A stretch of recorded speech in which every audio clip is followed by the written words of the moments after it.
can you start by telling me a bit about yourself and your job? My name is Rhonda Sanderson. I'm currently unemployed, but I did have the role of family navigator at the James Smith Health Clinic. I was hired to arrange for counseling and any type of services for the people affected from September 4th.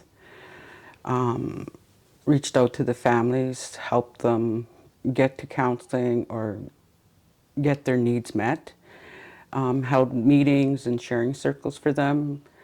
Was a go-between between the families, government, our own government, the coroners, the RCMP, all of that. So my job was to make life just a little bit easier on the families affected from September 4th. It's not one I had originally, but how is like the clinic on James Smith different from, say, the Melford Hospital here, or like the modern hospital system? Well, our health clinic is set up pretty much straight across with doctors' offices and with how the hospital is run. The only thing that we don't have on call is a doctor on call. We do have pharmacy that comes out after doctor days. We do have two different doctors that switch off. They come out every Wednesday, so the community get to see a doctor on a regular basis, and the pharmacy comes out. Dion Carroll, I think her name is, comes out and educates and informs people of their medication and how it should be taken. And we do have a holistic approach to health. We do believe that mind, body, spirit, and I can't remember the fourth one right now. Mind, body, spirit, physical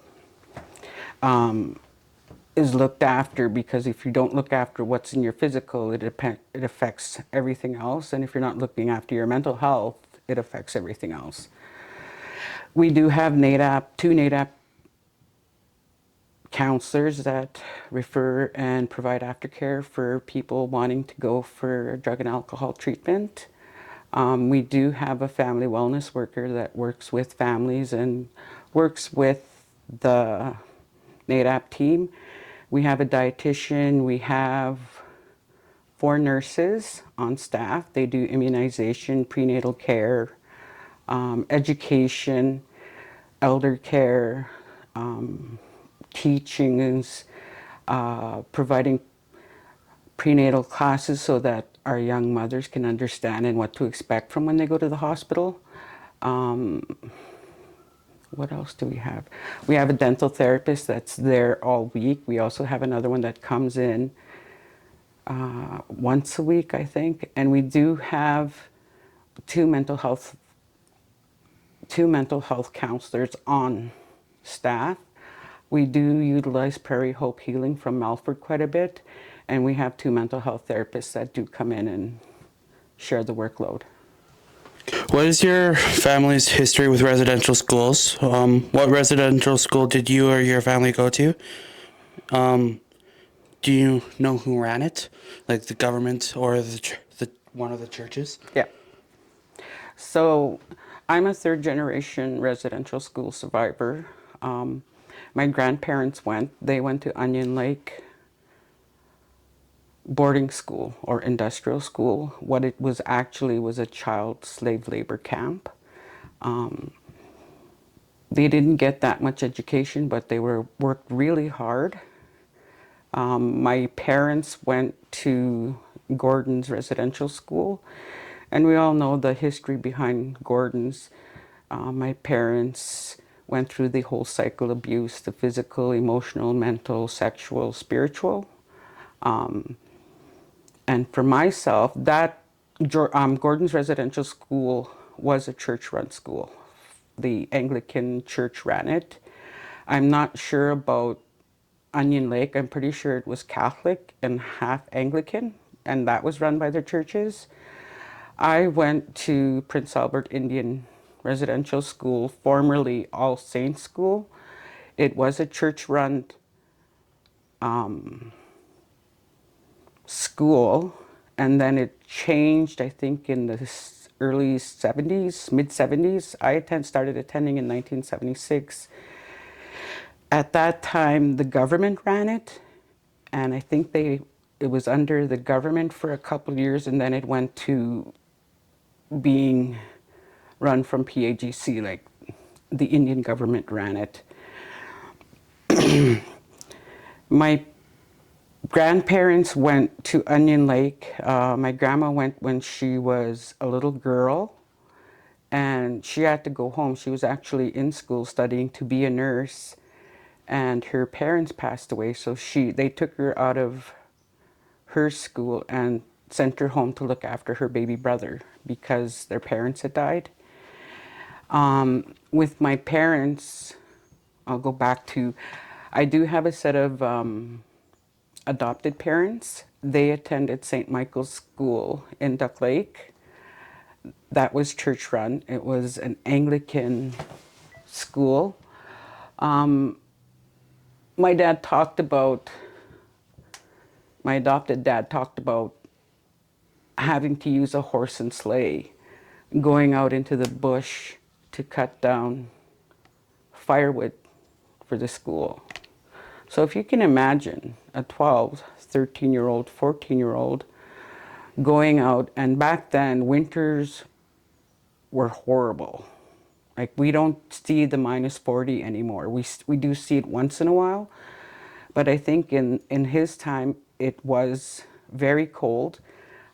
He'd use a horse and sleigh to go out and get firewood, and he'd leave early in the morning and come back, and they weren't dressed for the elements. They just wore a canvas parka and really thin winter boots and whatever mitts they had.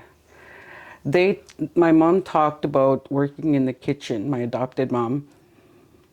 They'd cook all these fancy foods. There'd be all kinds of meats, all kinds of vegetables, all kinds of salad, all kinds of bread. And first time she worked in the kitchen, she was like, "Oh, yay, we're going to get good food."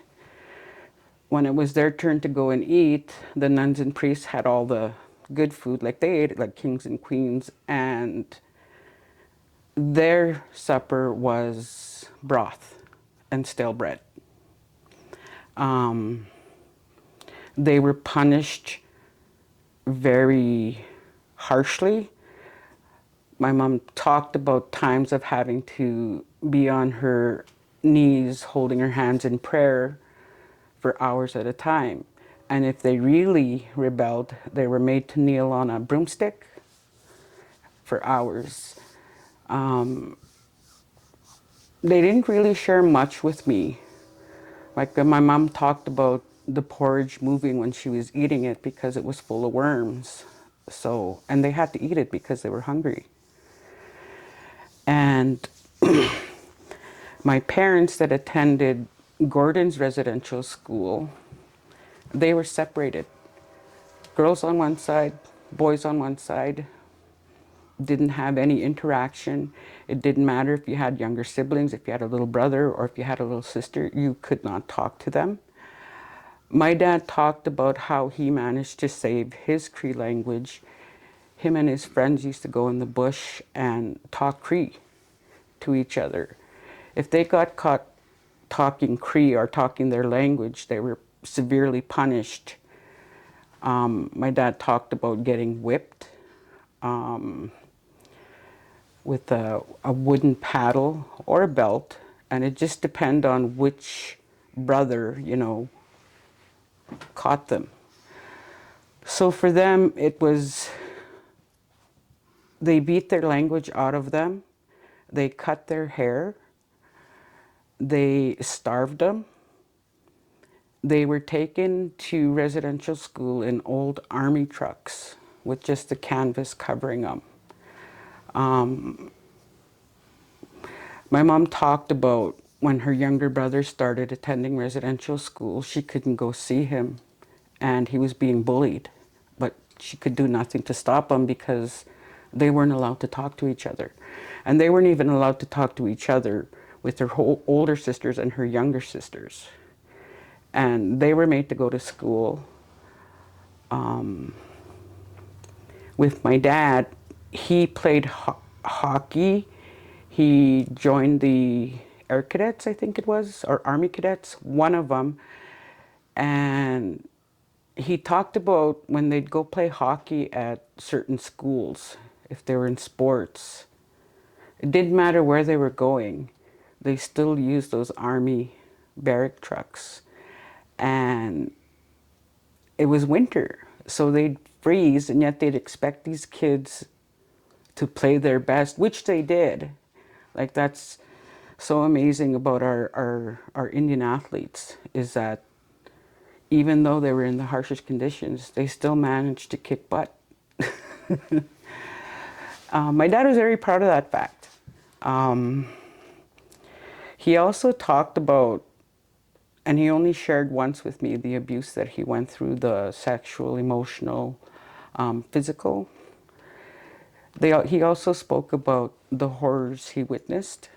Apparently 3 ladies from James Smith ran away, and when they brought the girls back, they shaved them bald and had them bend over in front of everybody, and they got strapped. And everybody knew what they did because they were bald, walking around.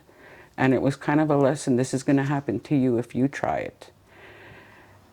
And I think it was after their hair finally grew in, after they got it cut, because when they got there, their heads got shaved.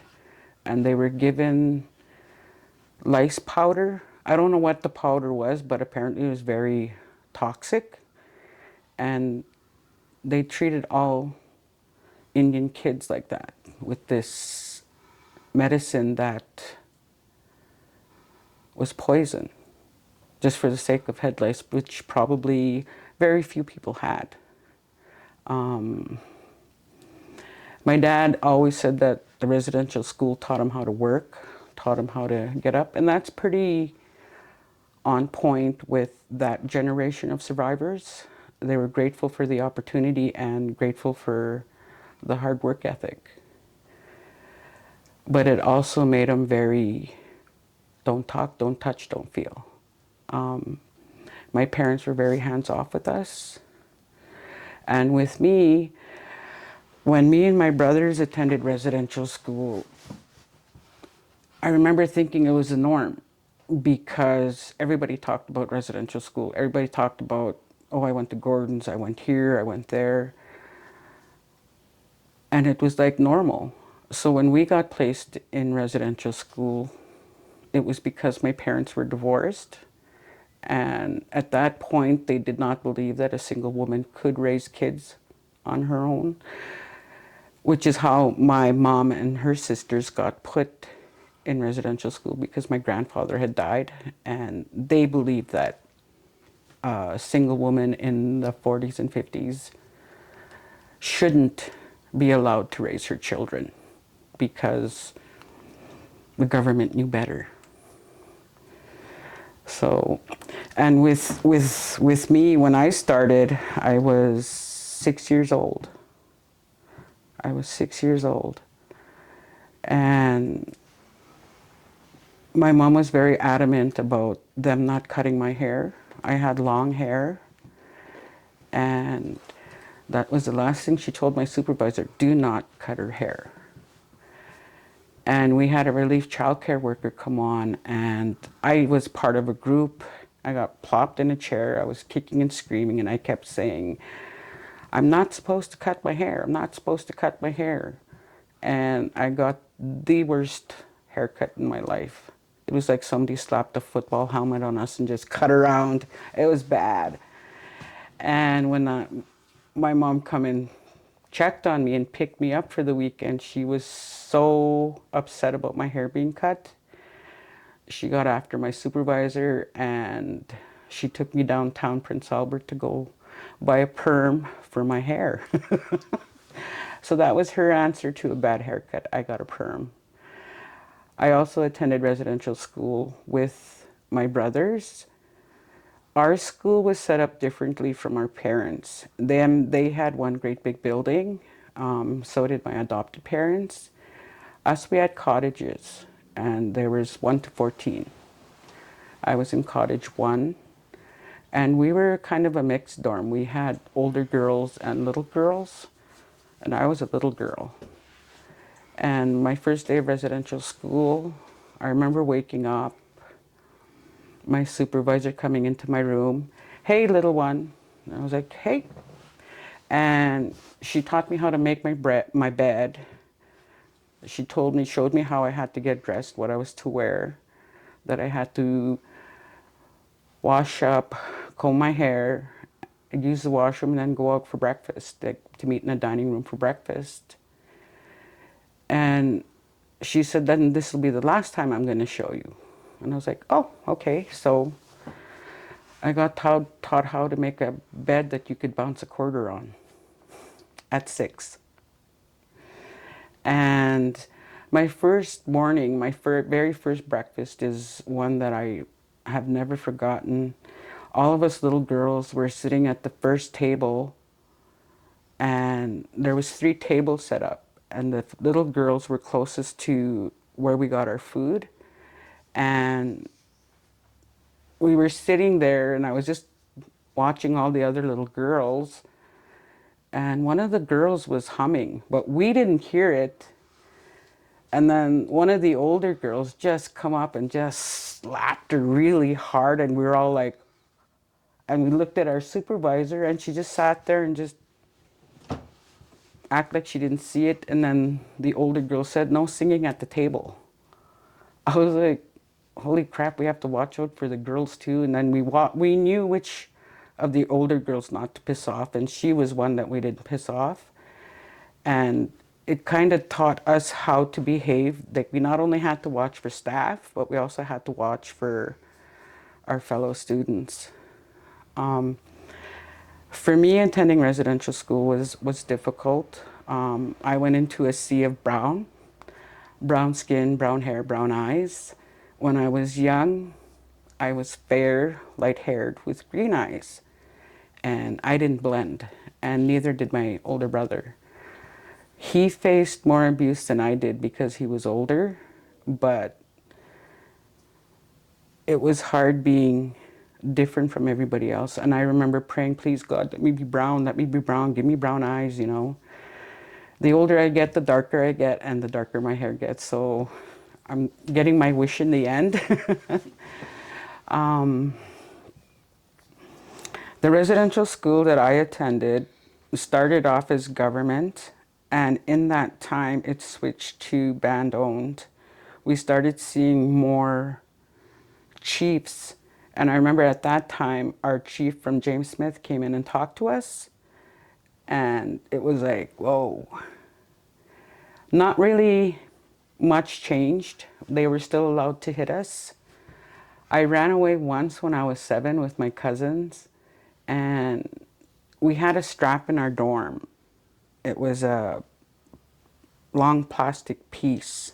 It was baseboard, and she would heat it in a pot to soften it, and then that's what we'd get strapped with. I got spanked that day. I learned that I did not want to piss off my supervisor, and I learned not to run away. But it was a damned if you do, damned if you don't situation. If I didn't go, my cousins were going to beat me up, and if I stayed, they'd beat me up, and if I went, I'd be in trouble from the school. So it didn't do well for me that day. I grew up with 24 girls. We were vulnerable. I did not see any of, I'd see my brothers once in a while when we were in residential school, because 4 of them were, the 3 of them were there. So I knew where my brothers were, but I knew I couldn't talk to them.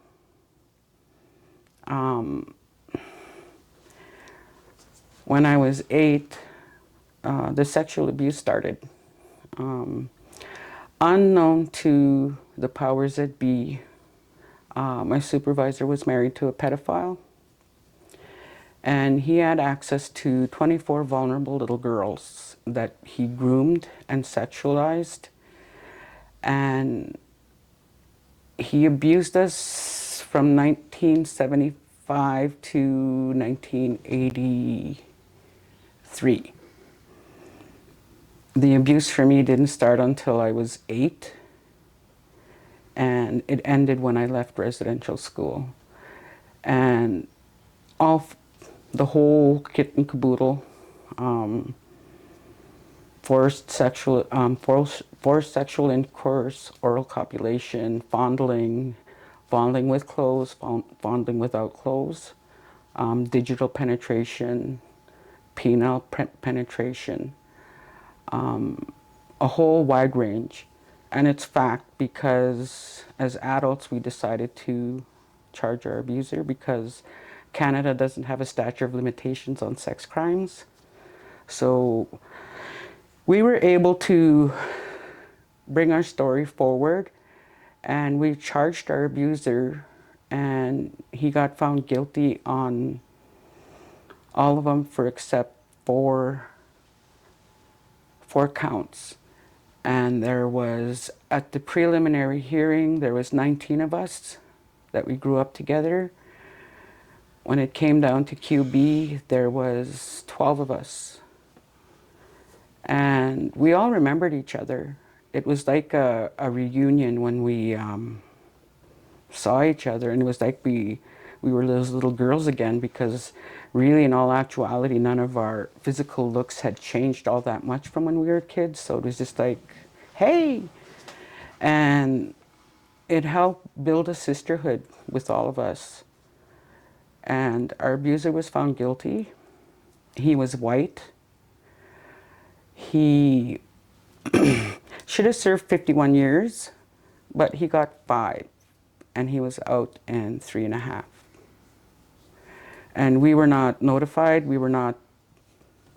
Nobody told us that he was released and out into the public. And I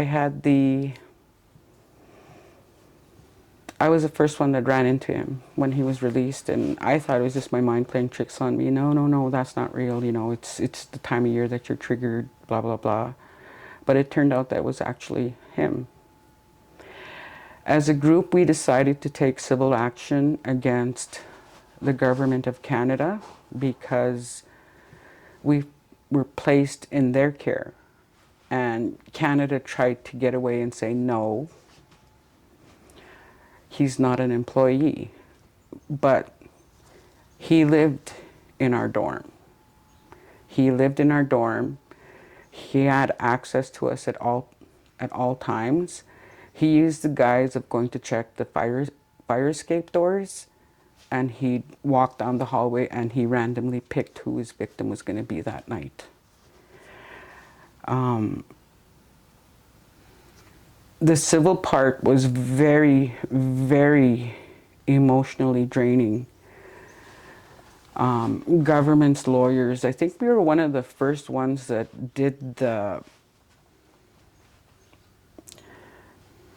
that had to go through testifying, exams of discovery.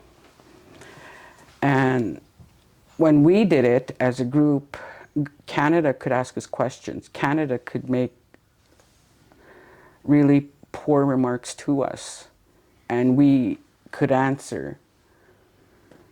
And it was so frustrating to have somebody look at you and say, oh, that's just pie in the sky stuff. Who knows what you could have done? We had to tell them what we thought we were going to be growing up, who we wanted to be, what we wanted to become. And we also had to prove how the abuse that we went through impacted our lives.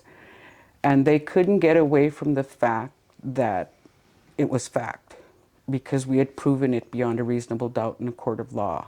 So they couldn't deny that it happened, but they tried to get around by saying, oh, well, he was an employee. But no, he lived there and he had access to us, was the point that our lawyer had to make and fight. And when was that case? In 1995. And you can look it up. It's George Albert Zimmerman in the Prince Albert Daily Herald. It's there. He was white. We were Native. And we often talked about how if the tables were turned and we were white and he was brown, you know, he'd probably still be in jail. So justice is not blind, and justice is not fair, and justice isn't justice. One of the hardest things that I had to do was face him, because in my mind he was 10 feet tall and a monster. When I first bumped into him in court, I was frozen to the spot, and I just looked and I was like, holy shit, that's him. And my husband and my support people were pushing on me, and I'm like, I can't move, I can't move. And I said, it's him, it's him. And then I looked at him and I'm like, shit, I could take him in a fight. He wasn't 10 feet tall and bulletproof anymore, so that's where I got my strength from to tell my story. Because to sit there and watch him, he told his wife that we were liars, that he wasn't capable of something like that. He tried intimidating me through looks, and I looked at the judge. I said, can you please tell him to sit quiet because it's starting to bother me? And he said, do you need a break? I said, yeah. So we took a break, and then I come back and I asked the judge again to get him to sit quiet and not to say anything. And he drove that point home to him. It was really hard living my deepest, darkest secret in a very public way. And I also had to trust a jury to make the right decision. It was a pretty good mix of people, and I think they did what they could to the best of their ability. He didn't have an easy time in jail. Most of the girls had family waiting. I was the only one that didn't have family, and I'm like, shit. Can you tell your cousin to give him a few shots for me, you know? Because when he got to the pen, there was people waiting for him. Even when he was put up in remand at the correctional center, you know, people were waiting for him. He was in protective custody for a year. And after that year was up, he had no choice but to go into general pop. And he paid dearly. And when he was sentenced, I remember looking at him and saying, for every night I laid in wake in fear of you, you're going to feel that tenfold. You are not going to have peace where you're going. And that's all I said to him. And I thought once I got through the criminal process and I was going to be okay. You know, I had closure. All it did was rip open everything, all the rage. At that time, I was drinking. I used alcohol as an escape. And I thought, oh, I'm going to be a good mom now. I'm going to love my kids. Parenting was very, very hard for me. My grandma was very hands-off, and she was very rigid. She did believe in physical punishment, so we did get a swat every now and again. Our parents were pretty much the same way. My parents were. My dad was very authoritarian, and so was my mom. We were faced with, we didn't get hugs. We didn't get told I love you. My parents were both alcoholics. It was how they coped with the pain that they went through and that they didn't talk about. And I can look back now after listening to their stories and all the healing that I've done on myself, I can say that my parents did the best they could with what they had, which wasn't a lot. And I, in turn, carried that on with my children. I didn't know how to parent my kids. I didn't know how. I knew I loved them, but I didn't know how to love them. I didn't know how to hug them. I didn't know how to play with them. All I knew was don't touch, don't talk, and don't cry for nothing. And I was very, very rigid in how I parented my kids when they were, my older two, when they were younger. I got help when I turned 25 or 24. I went into treatment twice in 1 year. I went to Fort Copel. I went to New Dawn. And it was there that I found myself, and we did a lot of inner child work. And I learned how to love the me that was hurt and how to make myself a better person and how to love my kids. 2 years into my sobriety, my youngest was born. She has never seen her parents use alcohol. She has never seen us smoke weed. She hasn't seen any of that. To her, we've been sober and clean her entire life. And she didn't get to see how we parented the other three. If it wasn't for my husband, my kids wouldn't have gotten the hugs. They wouldn't have gotten the play, because he was really good at playing with the kids. And he still is with our grandkids and our great-grandkids. So he was able to kind of balance, you know, how I was and how I was changing how I was and changing my parenting style. And we made that change. And when my youngest was born, she was born to a totally different family than what her sister was born into. And I always tell my kids, you know, I'm sorry for what I did to you when you were younger. I said, that's on me. I said, I had nothing to go by other than what your grandparents taught me. I said, so I don't know. I said, if I could go back and change things, I said, that's one thing that I would do, was learn how to love you guys younger. I said, and it's my fault, and I take ownership for it. I brought that hurt into your life, and I did it. And because that's what I wanted to hear from my parents, but they never did actually say it to me. Saying I love you was not something I heard. My dad said it when he was drunk, but he didn't say it sober. And it wasn't until I was 30, my dad told me for the first time in my life that he loved me, sober. And I remember looking at him and telling him, I said, holy Dad. He's like, what? You've never said that to me sober. Sure I have. I said, no, you haven't. And we both sat there and we smiled at each other. And I said, after this, I said, whether we're saying goodbye or on the phone, I said, you're going to say I love you to me. And I'd always do that, you know, I love you, I love you. I love you too, you know. And it was so good to see that change. My kids had such an awesome grandpa. His great-grandchildren had a very awesome great-grandpa, because he totally changed how he interacted with the kids. He was harder on the boys than he was the girls. And I come up from a family of 8, and I have 7 brothers. Wow. So it's been fun.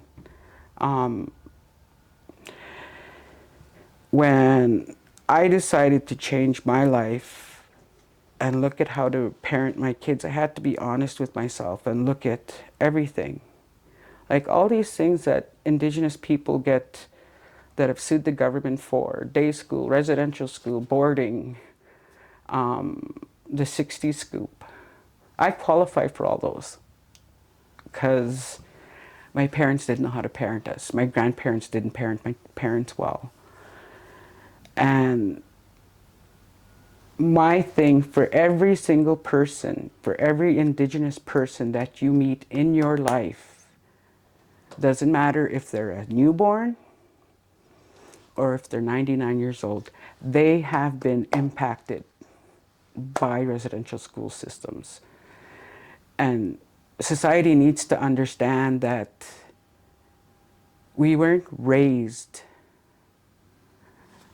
to be don't talk, don't trust, don't feel. We weren't raised to pray in a church. All of our ceremonies and our beliefs got put to sleep because it was illegal for us to use them. And my mom was very involved with the church, and she managed to combine traditional way and church together because for her that was important. What church was that? The Anglican Church. And for me, that's what I do with my kids. You know, get baptized and go to Sundance, you know, go to ceremonies, go to sweats, you know, whatever ceremonies come up, you know, go. And a lot of the ceremonies now they're woke, and we're starting to learn more and more about them. And it was such a awesome way of life when we sit in ceremony and we can sit there and look, and it's amazing what was taken away from us, and we still have to go through all the colonial ways that we were taught to actually be able to sit there and say, ah, okay. And it's happening, you know, creating that space for each other and for our descendants. Like for my kids, my youngest, when she was a baby, she'd decide whether or not we'd go into a sweat. You know, she'd peek in, and if she started undressing, okay, we're going in, or if she walked out, we weren't going in. But as she started attending sweats right from when she was born, and it really grounded her. And for my kids, it really grounded them. I'm not perfect, but I had to take myself apart and put myself back together again so that I can undo the harm that was done to me.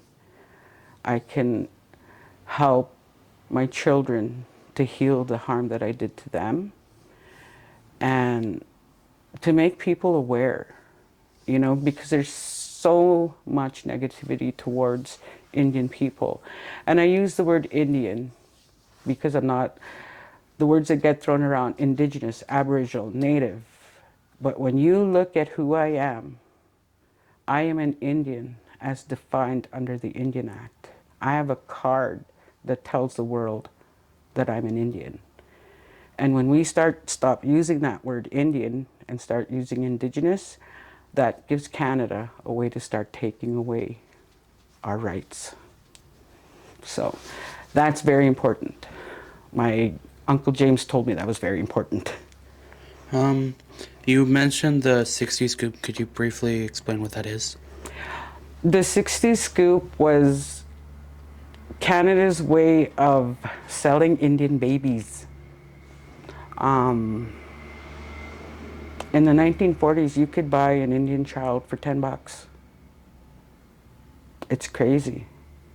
They'd have a picture of a little boy or a little girl or a baby, yours for $10. Like, it's unreal how they were able to get away from that. Children were taken away from their families and placed in different communities and placed with different races. A lot of the 60s scoop survivors were raised in white homes and were abused in those homes.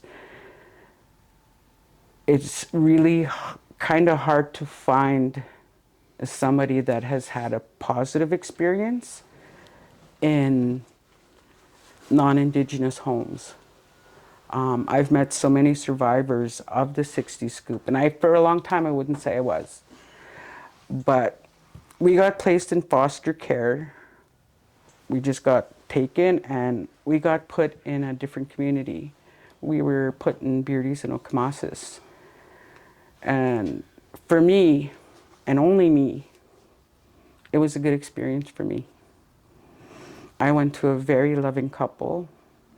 They had lost 2 children to stillborn, and then this baby comes along who needed a mom, and a mom who needed a baby. So that's where we all went. And they too were raised in a residential school system, and oh, my adopted mom was a force to be reckoned with. My poor brothers. And I was very indulged. I was a spoiled child. Like, I will say that up front. My parents spoiled me. No wasn't in my vocabulary. I got what I wanted when I wanted. Like, it was a good experience for me, but not for my brothers. And my dad, my adopted dad, oh, he loved the boys. He used to always take them out, take them playing hockey, and just taking them for drives. Like, the boys got that part, and I got my mom, my mommy, but she was very firm with the boys, but nobody could discipline me. Oh, she was a tiger mom. You don't touch my baby, you know, and I'd be like, ooh. But I had them in my life. Beardy's was always my safe place because both my parents were alcoholics and my dad was an abusive alcoholic, but he found sobriety and he changed his life. I'm so grateful that that's what my kids have. They have very few, my older ones remember their grandparents drinking, but my younger two don't, so it works out. And with the 60s scoop, we get so many lost people finding their roots. Kids were sold to the States, they were sold all over. And it's so amazing how much power people had over us. I got taken out of my foster home because I grew too attached to my mom. It's written right on a report that the bond is too strong and the child needs to be removed from the home. So I went from my foster home back to my dad's because my dad had custody of me and my older brother, and I was too young. I was 5 years old. And I went to white school. I went to school in PA. That's when I learned I was different. I learned that I was an Indian and that I got picked on and I got bullied for it. And all I'd have to do at recess time was go tell my brother that was him, and he'd take care of it.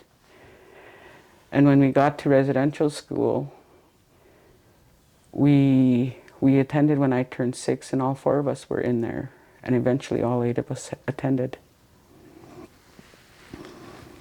And one of the things that my parents really kind of found funny afterwards was we didn't speak Cree. Our parents didn't teach us our language because they didn't want to burden us with the challenge of learning English. So we got stuck with English. And before my dad passed, he had dementia. So the more that he went back, the more his language came back, and it was starting to be a challenge. And he'd look at me, I said, I know. I said, just give me time. I said, it just takes a little bit longer for me to understand. Oh, you kids. And I just laughed because they were the reason why we couldn't speak our language.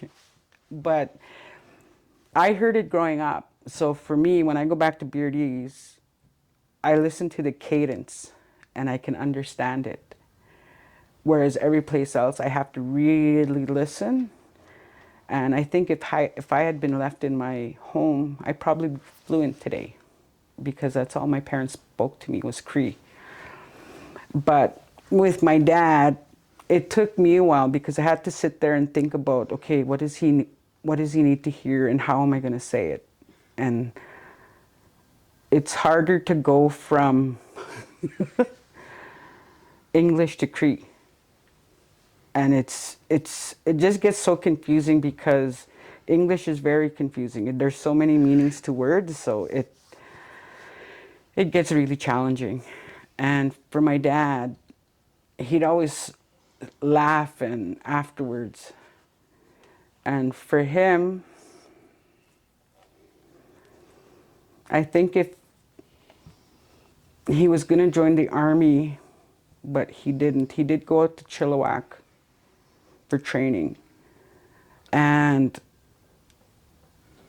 you know, with the girls, there was no expectation placed on them. Like, it was so, the boys were going to become this, you're going to become mom, so we're going to teach you how to cook, we're going to teach you how to sew. And didn't really give them that much to aspire to. And I look at the women in my family, they all worked, and they were all forces to be reckoned with. And I think it's where we learn to speak up. But my mom taught us, speak up with compassion. Be careful of your words. Be careful what you say. You know, it can come back to you. So my mom taught us the golden rule. You treat people how you want to be treated. It's a good way to live. How would you explain your trauma you've experienced to someone who doesn't understand what residential schools were really like? And to someone like who says, basically, like, why is it a big deal? If my answer to that is, I did a presentation in Kinistino High School, and I told the students, you want to understand what it's like. I said, just picture you are at home. This is your home. People come in and take all of yous and say, don't talk to each other. They'll put the girls on one side, the boys on one side. And these were teenagers. I said, now, picture them 5 or 6 years old. You go look at the kindergarten and the grade 1 class. That's the ages they took. I said, little tiny human beings at such a important stage in their development. We were taken from our families and given a new way of life. So I told the students, I said, so you go look at those little people, and then you put the girls on one side and you put the boys on one side, and you tell them, you can't speak English. I'm gonna hit you every time you speak English. I said, and nuns were famous of carrying rods or meter sticks. And if they caught you, they'd hit you. They caught you enough, they'd grab you by the hair, take you to the sink and wash your mouth out. I said, so can you imagine a teacher doing that to these little kids? Because that's what they did. I said, and not only that, I said, you're not allowed to go home. You don't go home. You get put in a strange building with strange people and people you've never met and say, okay, this is your routine. 7 o'clock, you're gonna get up. 7:30 is breakfast. 8 o'clock is chore time. 9 o'clock, you go to school. Yeah. So 12 o'clock, we went for lunch. 12:30, we'd get sent home, well, sent to our dorms to go brush our teeth and wash up. 1 o'clock, we're back at school. 3:30, we're out. You had to be back at your dorm before 4. 4 to 5 was study period. 5 o'clock supper was delivered to the dorm. The supervisor and some girls handed out the food to, we'd go back to our rooms, put our stuff away, come back, line up for our meal, served our supper. Supper was done by 5:30. Chore time, 5:30 to 6 o'clock. 6 o'clock to 7:30, we were allowed to go out and play. 7:30, we had to come back to the dorm to shower up or bath. That was the day. I said, so can you imagine doing all of that every single day? And in the meantime, I said, you have older kids that can put you in your place. You have these people, these strange people, I said, hitting you. And you have no idea what you're doing wrong until you eventually learn to keep quiet. I said, that's what happens. I said, you look at a 5-year-old and a 6-year-old, and you look at how tiny they are, and you put them into this sea of people and in this place that they know nothing about. That's what happened. We weren't allowed to talk, and at that point, 5 and 6-year-olds, they're fluent in their language. English is not in their vocabulary.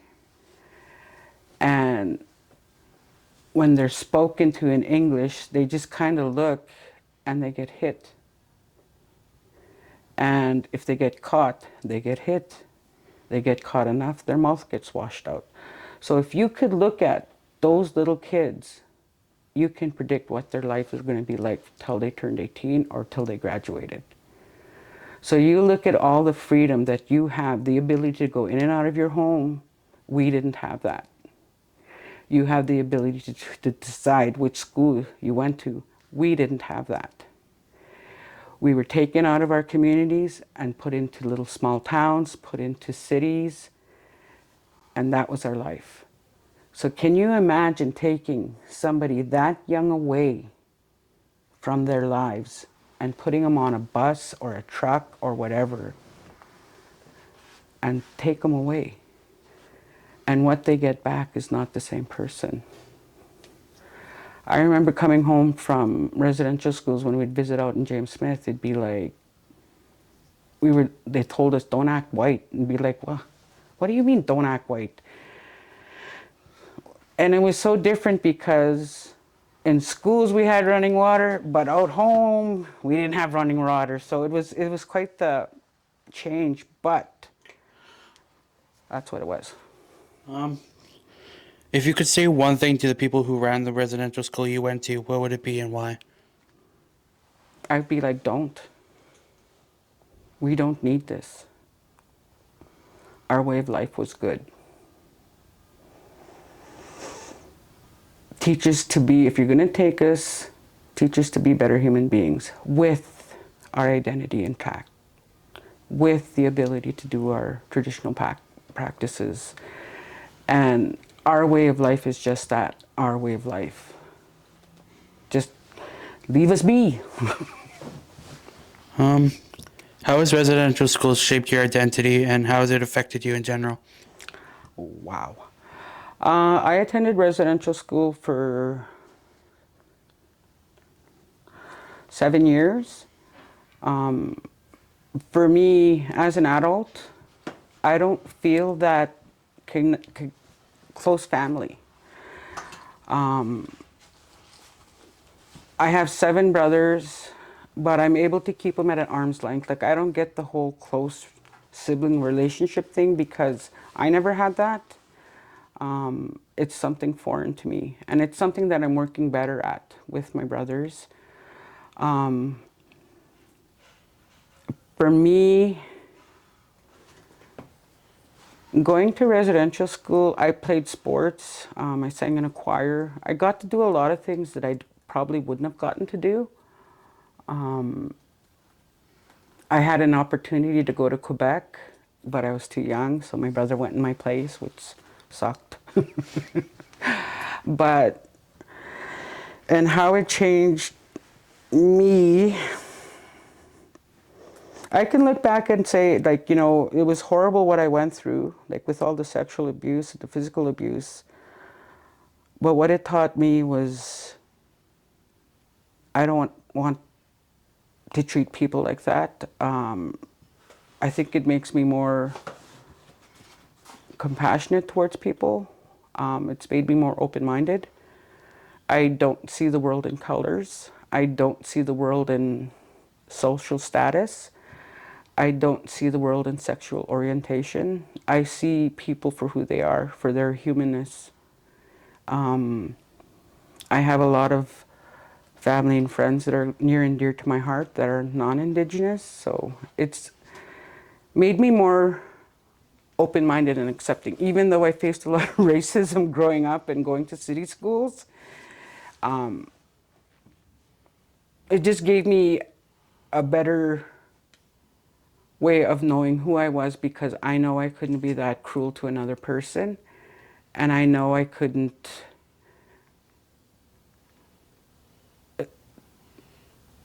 I don't know, just made me a better person, because I don't like seeing people hurt. Just a few more questions here. How have you begun to heal since residential schools closed down? For me, going through the criminal process and the civil process, Made me really, really a spokesperson for residential schools. It took a long time for me to understand the whole aspect and where I needed to create space for myself so that I could start fixing what was broken. And what was the question again? How have you begun to heal since residential schools closed down? I've quit drinking. Um, I do attend sweats. I do attend ceremonies. My kids have the ability to do that. Uh, my sons sing powwow music. Powwow, they're powwow singers. My oldest dances. She's very traditional, and so is my younger daughter. You know, it. I look at how going through all of that. Everybody asks me, "Would you change that about your life?" And I'd be like, "No." It made me who I am today. You know, I'm a very, very resilient person.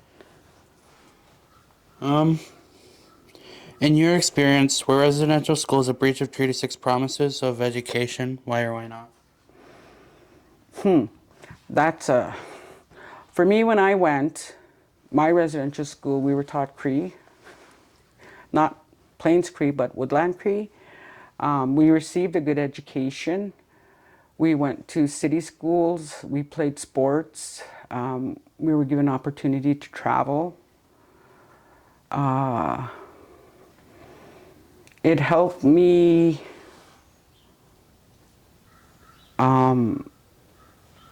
be aware of people and to try to be more giving. So yeah. So basically just like separating the abuse from the Yeah, education. and just rebuilding on that, because for me, the hardest thing that I've ever had to do when I shared my story was saying my parents had a choice. I didn't have to go, but they sent us. And it's so hard for that generation to deal with the anger. I remember asking a question to a panel of people who, the older generation, like my parents' age, and I always say, well, why you guys always talk about forgiveness, or you guys talk about being angry? Why can't we be angry? I'm angry at my own kind, because when I went to residential school, my supervisors were brown. I said, why can't, I said, as soon as we start talking about it, you guys tell us, be quiet, forgive, but yet you guys are allowed to be angry. Why can't we be angry too? You know? So, yeah. Um, what message would you like to give other survivors and descendants of survivors who are still struggling with the trauma caused by residential schools? And what would you say is a good start to get on the healing journey as well? Reach out. Find somebody that you think you can trust, because trust is a big thing for survivors. And if trust was broken once, try again. Just keep trying. There are so many venues that you could get your healing from. The hardest thing is that you'll ever have to do is to share your story for the first time and to help yourself walk through it. Cry those tears that need to be cried. Heal your inner child. Love yourself. The hardest thing I think that we have to go through is loving ourselves, because we were taught to be ashamed of ourselves. And just to say, that's not my shame. And to reach out. There are so many good people out there that will hold space for you in your story. And the hardest time that you'll ever have to talk about it is the first time. And once you walk through it, you'll be amazed. You'll be like, wow, why didn't I do that long ago? Just two more questions here. Um, is there something you find difficult to do now that you associate with your time in residential school?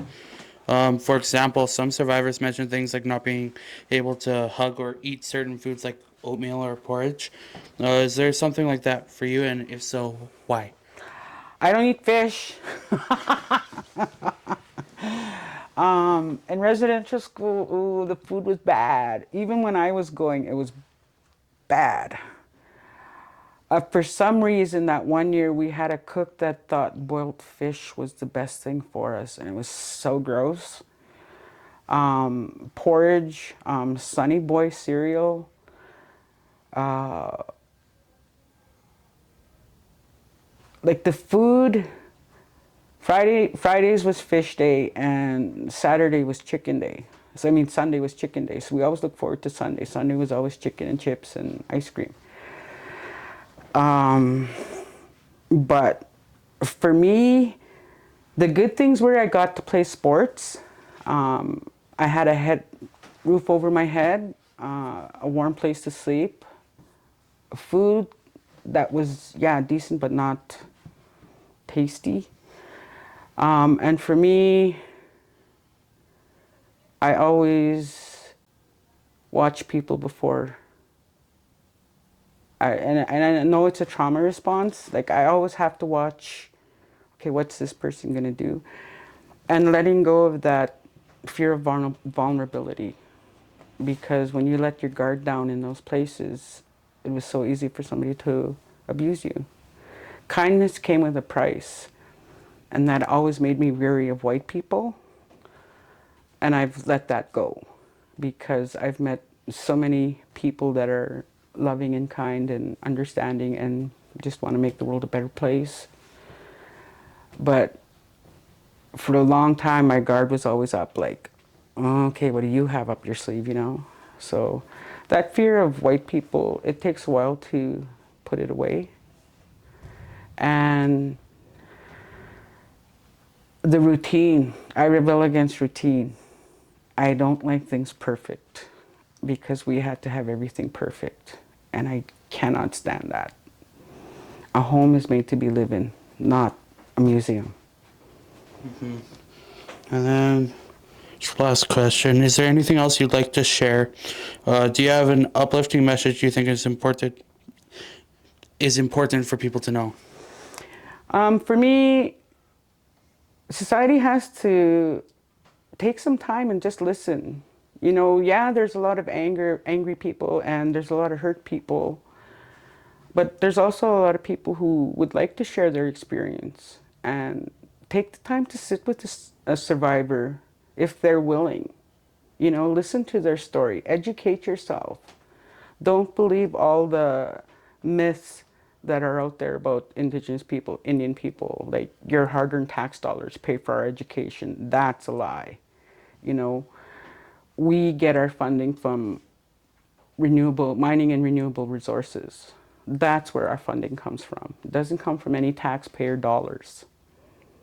It comes from that, and the government sits on it, and it's billions of dollars, but we don't have access to it because government of Canada still believes that we cannot spend money properly. Meanwhile, we live in a third world country in our community, but we make do, we overcome. And that's one good thing about Indigenous people is that we're very, very resilient.